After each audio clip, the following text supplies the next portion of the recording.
Out of every game I've reviewed, no other game has conflicted me as much as Nicktoons Unite.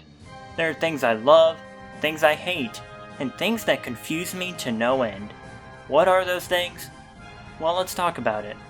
But before I get to the things that conflict me, let's talk about the thing that I think is absolutely perfect. The characters.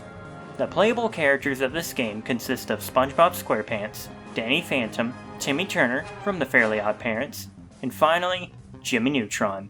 Seeing these characters interact with each other is easily the best part of this game.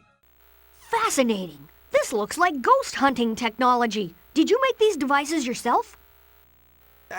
No, the Fenton family are the ghost technology wizards, not me. Wow, this is Bikini Bottom? I can't believe we're under the sea. Everyone keep chewing your neutronic air gum. It'll let you breathe in this environment. I can't wait to introduce you to all my friends. There's Patrick and Squidward and Mr. SpongeBob, where is everybody? Now that you mention it, it is a bit quiet. Too quiet. The characters are written to be in line with their TV counterparts, the only exception being Danny, who I feel is portrayed to be more responsible here. But I can forgive this, as the team needs someone who can act as the level-headed leader. Another thing that as a 2000s Nick fanboy gets me excited is continuity. You see, before this game had come out, the Jimmy Timmy Power Hour had premiered, and here, Jimmy and Timmy already know each other. Speaking of those, I love how the plot feels straight out of one of those crossovers, which would normally be a bad thing, but here, it's a great thing. The plot is that Professor Calaminus from Jimmy Neutron has recruited Crocker from Fairly OddParents, Vlad from Danny Phantom, and Plankton from SpongeBob SquarePants. They form the Evil Syndicate and plan on conquering all of their respective worlds. This feels like it would have fit in perfectly if they had made this into a TV special. Which they totally should have, by the way. But overall, the writing, characters, and story are easily the best part of the game. Even the side characters, as few of them as there are, work wonderfully when they show up. Like Patrick, who shows up and maybe has the best comedic moment in the game. Besides those things though, every other aspect of the game has a downside in one way or another. For example, you know how I was just praising those cutscene interactions just a second ago? You'll notice I wasn't praising the cutscenes themselves, because frankly, they're just bad. Look at Jimmy here in the cutscene. He's repeating the same animation over and over again. Timmy too, he just keeps looking from left to right. It distracts from the cutscene, but that's not the worst part of said cutscenes. That would be Timmy. Now it's not the character itself, it's his character model. While the rest of the character models look fine, Timmy is easily the worst looking in my eyes. It mainly comes down to his facial expressions in the cutscenes. I mean, it just looks off. Especially since, aside from Jimmy, all of the respective shows are 2D. So if they turned out fine, what happened to Timmy? Unfortunately, my complaints don't stop there. The audio of the game is a particular point of contention for me. Starting with the sound design, and I mean, just listen. As you rot for eternity in the Ghost Zone prison! When will you people learn?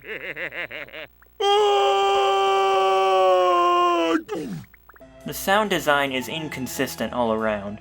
Some noises are really loud, while things like voice acting are really quiet. Speaking of the voice acting, it's pretty inconsistent. Now the quality is good. Each of the represented shows featured here have their returning voice actors, such as Tara Strong as Timmy Turner and Tom Kenny as SpongeBob.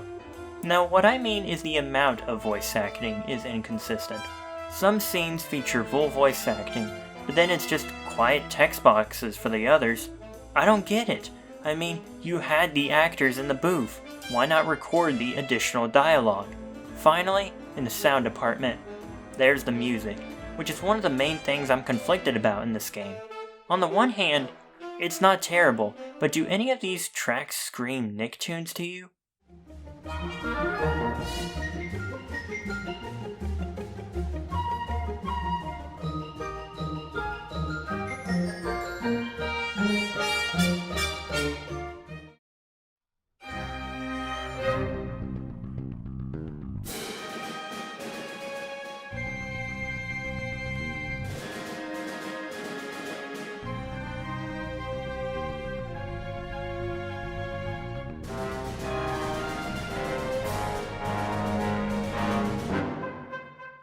Then there's the main menu music, which may be the most known from the game, for better or worse.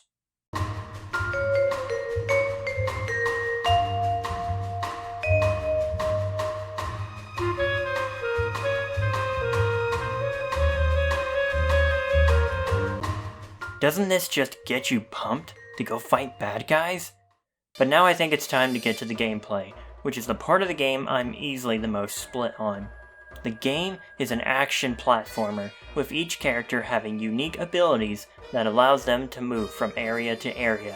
For example, Timmy can lift heavy things using his Clift powers, and can freeze doors and break them to move forward. While a character like Danny can phase through objects using his ghost powers, and can break certain obstacles using his ghostly wail. SpongeBob and Jimmy have special moves as well, but I feel like they get the least to do with those special moves. But here's the thing, this is the aspect of the gameplay I enjoy the most. It makes each character feel special, which is how it should be. Unfortunately, the feeling of characters being special washes away when you realize just how boring the game can be. Combat is so basic. Enemies fall in two categories. Hit them until they die, or ground pound them to get rid of their shield, and then hit them until they die. Then, there's the fact that your moving speed is extremely slow, making some levels feel much longer than they actually are.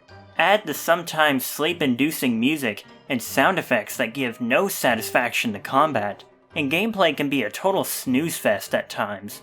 The only two parts of the gameplay, besides the unique powers that I genuinely like, are the levels you go through and the boss fights. The levels aren't perfect, but they do a good enough job representing their respective shows, except for Retroville. I'll come back to this issue in a second, but first, let's talk about the boss fights. The boss fights are honestly quite fun. I'm actually going to go through each boss in quick succession, starting off with Walker. This fight is very simple. Hit him until he dies, while avoiding the various attacks that come your way. With Vlad, you need to drain his energy bar before you can properly attack him. You do this by having Danny take over his dad's body, which allows him to drain Vlad's energy bar. Plankton is largely the same, with you just needing to hit his weak spot to drain his energy bar. Then, you can proceed to beat the crap out of him. Crocker changes things up a bit though. You need to drain his health bar first, and then the generators on the big wand will become vulnerable to destroy. You need to do this for the 3 different floors of the big wand. The Fleabot sucks though. This stupid robot is apparently the representative for Jimmy Neutron. And again, he sucks. You just hit him until he dies, like the very first boss of the game. Occasionally you hit the gong on the side of the arena to get him down, but this fight is just boring. The final boss isn't any better. You fight all 4 villains at once, and need to lower their shields in order to do damage to each individual villain. This is a cool idea and concept, but the execution is just not that good. But my biggest complaint with the bosses is the fact that Professor Calamitous doesn't get a solo boss fight. If every other villain can get one, why can Calamitous not get one? Heck, why does Jimmy get no representation? The only location from the show that's recognizable is his lab. The Goddard level could be any factory from any of the shows, frankly. And the final boss arena is again just some random factory looking place that could be from any of the shows. That Goddard level also highlights another major problem with the game, the lives system. You see, your entire team shares lives, meaning if a party member goes down, that's 1 less life from your stockpile. It's just a bad idea, and frankly, I don't know what the developers were thinking. Actually, that's a statement that kinda sums up my frustrations with this whole game. It's a shame, as I think the concept of the game itself is still solid, but ultimately, Nicktoons Unite is a game that squanders its unique and fun premise. While the character interactions are great, the awful cutscenes, boring gameplay, and sleep-inducing soundtrack hold the game back for me. While I have some nostalgia for the game, Nicktoons Unite is sadly not a game I'll be returning to anytime soon. But we're not done here. You see, this is the first part in a 4-part series where I'll be taking a look at all 4 games in the Nicktoons Unite franchise. Next in the series is Nicktoons Battle for Volcano Island. Until then, See you later, everyone.